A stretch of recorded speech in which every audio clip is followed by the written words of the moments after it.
다시 세월호 얘기입니다. 우리가 잘 알다시피 세월호는 기울기 시작한 지 101분 만에 완전 침몰했습니다. 보면서 이상하다는 생각하셨을 거예요. 저렇게 큰 배가 어떻게 저렇게 빨리 완전 침몰했는가? 바로 침수 때문이었습니다. 그런데요, 세월호의 조타수가 이와 관련해서 양심 고백을 한 내용이 뒤늦게 알려져서 주목이 됩니다. 철제로 되어 있어야 할 외벽이 바닷물이 들어와도 막을 수 없는 천막으로 되어 있었다. 이런 얘기인데요. 이게 무슨 소린가 싶습니다. 이 사실을 고백한 조타수는 지금 고인이 됐습니다. 그래서 오늘은 이 내용을 고스란히 전해들은 한 분을 연결해보죠. 광주 NCC 대표입니다. 장헌권 목사 연결을 해보죠. 장 목사님 안녕하세요. 네, 안녕하십니까? 예, 세월호 조타수의 증언 이걸 어떻게 듣게 되신 겁니까?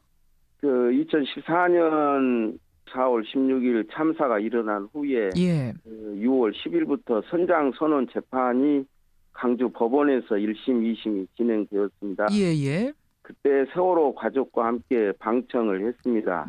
방청하는 과정에서 희생자 가족들이 힘들어하는 모습을 보면서 피고인들이 양심 선언을 하면 어느 정도 진실이 밝혀지지 않겠는가 하는 생각을 했습니다. 배에 대해서 가장 잘 알고 있고 상황에 대해서 가장 잘 알고 있는 사람들이 배에 탔던 사람들일 테니까. 예. 그래서 그분들에게 이제 2014년 10월 13일 날 강주 교도소로 편지를 보냈습니다. 뭐라고요? 그 양심 선언과 좀 진실을 밝혀달라는 내용으로 편지를 보냈는데 이제 처음에는 반응이 없다가 선장과 기관장 등 5명은 수치인 거절로 반송이 되었어요. 그리고 이제 한 달 후에 2분이 답장을 보냈습니다. 2분이? 예, 2분 중에 한 분이 바로 이렇게 그 편지 내용에 양심 고백이 무엇인지는 모르지만 제가 생각하고 조사 과정에서 밝혀지고 있는 사실과 다른 것이 없습니다 하고 보내온 내용이 있습니다. 그렇게 되는 거군요. 바로 그게 이 조타수의 편지. 근데 지금은 이분이 돌아가셨어요? 네. 어떻게 된 겁니까? 그 폐암으로. 네. 그럼 수감 생활을 하다가 중간에 발병해서 형이 집행정지된 것이죠. 형이 집행정지되고 돌아가시고. 네. 이분이 보내온 편지 그 증언 내용을 보니까 이런 내용이 써 있습니다. 세월호 2층 화물칸 하층부 외벽이 철제가 아니라 천막이었다. 그렇다 보니까 바닷물이 들어와도 막을 방법이 없었다. 저는 근데 이걸 읽으면서 이해가 안 갔던 게 하층부의 화물칸 하층부의 외벽이라면 바닷물과 닿는 그 외벽을 말하는 겁니까? 네. 그게 어떻게 상식적으로 그게 천막일 수가 있습니까? 그 세월호 선미를 이제 시데크라고 하는데 그 화물칸 2층에 주차 공간이 있습니다. 이분의 이야기에 의하면 그 주차 공간 외벽에 철제가 아니고 천막으로 개조가 되어 있다는 것입니다. 자, 여러분 그럼 그림을 좀 상상해 보세요. 그러니까 배가 쭉 길게 있고 A구역, B구역, C구역, D구역, E구역 이렇게 나눠져 있는 거죠. A데크, B데크, C데크 이렇게 쭉 나눠져 있고 그중에 가운데 부분 C데크에 자동차를 주차하게 돼 있는데 1층, 2층으로 나누어져 있고 그중에서도 2층 부분의 외벽이 천막으로 돼 있었다. 그럼 평소에 다닐 때는 이 부분은 바닷물과 닿지 않는 모양이군요. 좀 높아서. 그렇게 상식적으로 생각이 되는데 천막으로 되어 있기 때문에 어느 정도 배가 기울었을 때 기울었을 때는 상당한 물이 그 부분을 통해서 유입이 되었다. 이런 내용이거든요. 이제 배가 무트로 올라와서 조사를 하면 더 정확히 알 수 있겠습니다만 일단 이 조타수의 고백에 의하면 그 부분은 아마도 그러니까 우리가 생각하는 뭐 이런 얇은 천이 아니었겠지만 무슨 뭐 비닐 같은 천 뭐 이런 것으로 되어 있었고 평소에는 바닷물과 접촉 없이 다녔더라도 이렇게 위급한 상황, 바닷물에 의해서 기울어지는 상황이 됐을 때는 그쪽이 물과 닿았을 거고 순식간에 물이 유입됐을 수 있다. 이렇게 추정 가능하군요. 야, 아니 이제야 좀 뭔가 꽤 맞춰집니다. 어떻게 그렇게 큰 배가 그렇게 빨리 침몰했나 했는데 순식간에 바닷물이 유입될 수밖에 없네요. 그런 의미에서 상당히 설득력 있는 이야기다 이렇게 볼 수가 있죠. 그래요. 근데 철제가 아니라 천막으로 배 외벽이 되어 있어도 이게 법적으로는 문제가 없었을까요? 근데 설계도상으로도 이제 철제로 막혀 있어야 하는 부분이라고 이야기합니다. 예, 예. 설계도상으로도. 그때 천막으로 되어 있다는 것이 잘 이해가 안 되는 부분이죠. 아마 중간에 뭔가 개조하고 이렇게 많이 하지 않았습니까? 입에 불법으로. 그 과정에서 혹시 이쪽도 건드린 것이 아닌가 추정 가능하네요. 네. 예. 생각해 보면 말입니다. 지난해 9월에 그 세월호 특조위 공개 청문회 있었잖아요. 네. 그때 이상갑 교수, 이제 전문가분이 어떤 말을 했냐면 화물칸 선미 전체에 걸친 초등학생 신장 정도의 큰 계고부를 통해서 엄청난 해수가 유입됐다. 그래서 급격히 전복된 걸로 보인다. 이런 조사 결과를 밝힌 게 있습니다. 네. 결국 초등학생 키 정도의 큰 계고부라는 게 이 천막 부분이 아닐까. 또 이렇게 추정이 가능하네요. 그런 맥락으로 보면은 충분히 설득력 있다 이런 생각을 합니다. 예, 예. 가능하고 또 아니면은 뭐 지금 저 선미 부분은 램프 얘기가 나오는데 예. 그 램프를 통한 건 아닌가. 또 이런 생각도 가능하고. 그 이분이 또 다른 어떤 그 원인의 나름대로 그 여러 가지 문제를 이야기해 주셨거든요. 조타수가 보낸 편지 말씀하시는 거예요? 예. 다른 내용은 뭐가 써 있었습니까? 선수의 그 우연 램프도 제거가 됐다. 그리고 4층에 증축 문제도 있다. 뭐 조타수와 항해사가 당시 서로 어떤 이야기를 나누었는데 예. 누구도 그 내용을 알 수가 없다. 뭐 이런 이야기 등등 또 뿐만 아니라 이분이 또 나름대로 선장에게도 배가 넘어가니까 고함을 치면서 예. 빨리 조치를 하라고 하지만 그냥 쳐다만 보면서 안일하게 대처를 하는 그런 모습도 이야기를 해주셨고 예. 그리고 이제 뭐 이런 이야기가 이제 이미 재판 과정에서 밝혀진 것인데 예. 그 세월호 부근의 유조선인 블라에소가 있었죠. 그래서 퇴선만 하면 다 구조하겠다. 퇴선 조치를 안 한 것인데 선장이 알아서 조치를 취해야 되는데 선장은 그 부분에 있어서 퇴선 명령을 안 한 것은 저체온증을 생각한 것이다. 조류에 떠내려갈까 봐서. 네, 그런 내용이 지금 현지에 담겨 있었다. 그런 내용은 이제 뭐 우리가 알고 있는 내용이고 저는 지금 어떤 부분이 귀에 걸리냐면 선수 우현의 램프, 차량 진입로라 그러죠. 이번에 왜 그 저 바지선으로 옮길 때 좌현 램프가 열려서 고생을 했는데 지금 이 편지에는 우현 램프를 떼내서 좌우에 불균형이 생겼다라는 걸 조타수가 썼어요. 이건 무슨 얘기일까요? 이 부분도 그 우리가 이번에 이제 램프를 제거한 것은 우리가 다 이해하고 있고 알고 있는데 그 선수의 우연 램프가 제거가 됐다. 이것이 문제다. 이렇게 이제 한 문장으로만. 그러니까 그 이번에 떼낸 거는 이번에 이제 인양 과정에서 떼낸 거고 좌현은 우현 선수에도 램프가 하나 있었는데 거기는 무슨 이유인지는 지금 밝히지 않았지만 그쪽 램프를 떼냈다. 이 부분도 지금 무트로 올리고 나서 조사를 해야 될 부분이네요.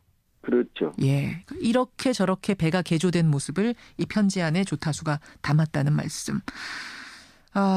이제 세월호 전체가 무트로 올라오면 아마 진상조사 다시 꼼꼼히 이루어질 겁니다. 관련자들한테 꼭 좀 당부하고 싶은 점이 있으시다면요. 우리가 진실은 침몰을 하지 않는다고 이야기한 것처럼 진상 규명을 위해서 협력하고 또 편지 보내는 내용처럼 양심 고백을 해서 더 이상 그 어둠이 빛을 이길 수 없다. 세월호 이전과 이후가 달라져야 된다. 이런 부분에 있어서 다시 한번 생각하고 행동을 해주십사 하는 마음입니다.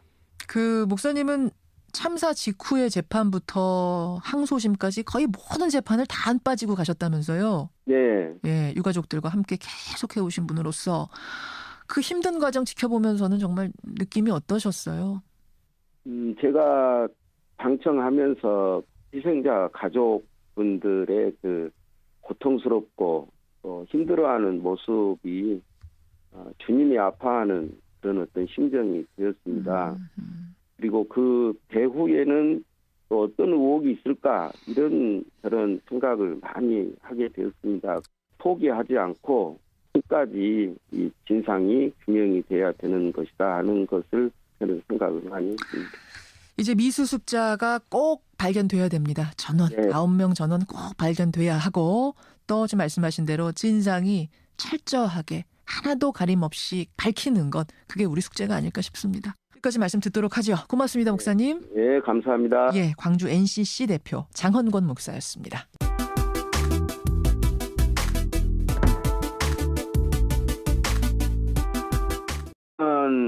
4월 16일 참사가 일어난 후에 예. 6월 10일부터 선장선언 재판이 강주 법원에서 1심, 2심이 진행되었습니다. 예. 그때 세월호 가족과 함께 방청을 했습니다.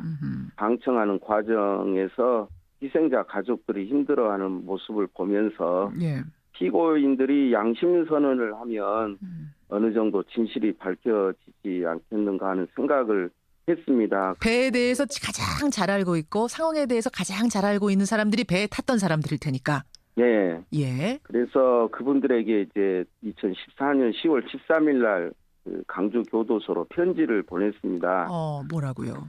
그 양심 선언과 좀 진실을 밝혀달라는 내용으로 편지를 보냈는데 이제 처음에는 반응이 없다가 예.